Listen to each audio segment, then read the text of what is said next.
ഇപ്പോൾ നമ്മളുള്ളത് ചെങ്ങന്നൂരിൽ സ്ഥിതി ചെയ്യുന്ന ശാസ്താംകുളങ്ങര ശ്രീ നരസിംഹസ്വാമി ക്ഷേത്രത്തിലാണ്.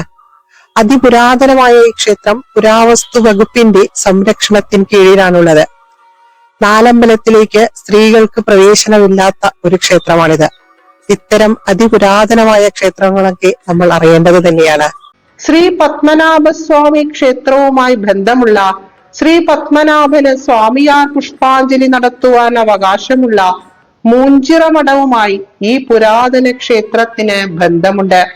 ഒറ്റനില ചതുര ശ്രീകോവിലിൽ പടിഞ്ഞാറ്റ് ദർശനമായി സാമാന്യം വലിയ വിഗ്രഹത്തിലാണ് പ്രഹ്ലാദ പ്രിയനായ നരസിംഹമൂർത്തി ഈ പുരാതന ക്ഷേത്രത്തിൽ കുടികൊള്ളുന്നത്. ലക്ഷ്മി ദേവി സമേതനായി പ്രഹ്ലാദനെ അനുഗ്രഹിക്കുന്ന സുപ്രസന്ന ഭാവത്തിലാണ് ഭഗവാൻ ഈ പുരാതന ക്ഷേത്രത്തിൽ പരിലസിക്കുന്നത് എന്നാണ് പറയപ്പെടുന്നത്.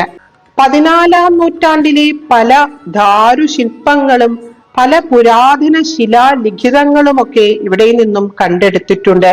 ഉത്സർപ്പൽദൊലിഭംഗഭീഷണഹനു ഹസ്വസ്തവീയസ്തരഗ്രീവം പീവരദോഷദോദ്ഗതനഖ ക്രൂരം ശുദൂരോൽഭണം വ്യോമോലംഘി ഘനാഘനോഭമഘന പ്രധ്വാന നിർധാവിത സ്പർദ്ധാനുപ്രകരം നമാമി ഭവദസ്തം നാരസിംഹം വപൂ.